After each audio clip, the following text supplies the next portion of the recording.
సరే ఖండించి వీళ్ళేమైనా పెద్ద మనుషులా అని చూస్తే పెద్దలు ఒక మాట అన్నారు, పతివ్రత పరమాణం వండితే తెల్లారిందాక చల్లారలేదంట. విన్నారా? కొంతమంది ధోరణి అలానే ఉంది. ఎదురువారికి నీతులు చెప్పే ముందు మన బ్రతుకు ఎలా ఉందో చూసుకోవాలి. అసలు స్త్రీ అనే పదం లేకుండా, ఆడది అన్న పదం లేకుండా ఒక విషయాన్ని శాలేమన ప్రస్తావించి మాట్లాడారు.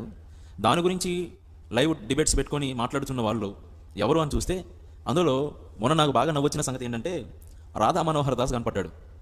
ఆయన చుట్టూ నలుగురు మల్లెపూలు పెట్టుకున్న స్త్రీలు మొత్తం మీద ఆ టీవీ ఛానల్స్లో కూర్చొని వాళ్ళతో పాటు ఈ రాధా మనోహర్ దాస్ కూడా ఏదో స్త్రీలకి ఆయన ఏదో గౌరవాన్ని ఇచ్చినట్లుగా పెద్ద పెద్ద డైలాగులు మాట్లాడాడు.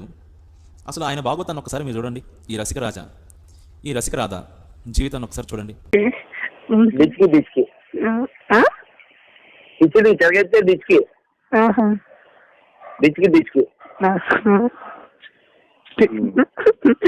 నువ్వేంటన్నా, నువ్వు మనుషులు ఒకరినే తింటావా? అన్నం తినవా అసలు? నేను 100 మందిని కన్నాను అనుకుంటున్నాను. అది రెడీ 100 మందిని వచ్చిందంత సుమారు చెప్పారు. మా పేద గురుగారు చెప్పారు. అది చెప్పాడు వాడు గాడు అలా పుస్తకంలో గాడ్డు ఆ రాడ్ కొట్టుకుని అని బదులు కొట్టేమన్నాడు. బ్యాట్ గాడు ఆడు గాడ్ కాదు, ఫ్రాడ్.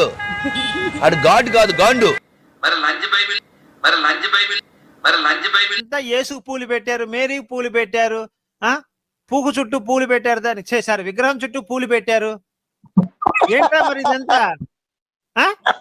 దివ్య బలి పూజ అంట మేరీకి. ఇప్పుడు చూడండి, దివ్య బలి పూజ మేరీకి అంట. బలి పూజ అంటే కాదు, వట్టకాయలు ఏమైనా బలిస్తారా ఇంద్ర తీసుకెళ్ళి అక్కడ మేరీకి?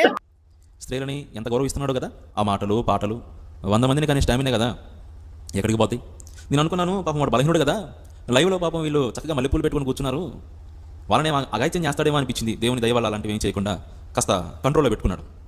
ఒక స్త్రీని 100 మంది అంటే మరి నలుగురు ఉన్నారు, దాదాపు 400 మందిని ఇచ్చేసేంత వాడి కళ్ళల్లో అది కారిపోతా ఉంది. అది నేను చెప్పకూడదు. ఆడు పెద్ద మనిషి, వాడిని తీసుకొచ్చారు టీవీ ఛానల్స్లో. సరే, వాడు పాపం రోడ్ల మీద తిరిగేవాడు. వాడి ఇంట్లో ఉండేవాళ్ళ, ఇంట్లో వాళ్ళు తరిమేస్తే పాపం తల్లిదండ్రులు తరిమేశారు, మరి భార్య ఉందో లేదో తెలియదు. ఒకవేళ ఉన్నా వీని ఇంట్లో రానివ్వదు, తరిమేసింది, రోడ్ల మీద పడ్డాడు గేదెలాగా. వీడు కూడా పెద్ద మనిషిలాగా చాలా అవుతున్నాడు. ఇప్పుడు నేను అడుగుతాను, ఈ స్త్రీలకి అసలు స్త్రీ అనే పదం లేకుండా మాట్లాడిన శాలేమరాజు గారి వ్యాఖ్యల్లోనే తప్పులు జరిగితే మరి ఇటువంటి భయంకరమైన కోతలు కూస్తూ రకరకాలుగా అవమానిస్తున్న వీరిని ఎందుకని ప్రశ్నించడం లేదు? వీరి మీద ఎందుకని చర్యలు తీసుకోవట్లేదు? వీరి మీద ఎందుకని కంప్లైంట్ ఇవ్వట్లేదు, కేసులు పెట్టట్లేదు?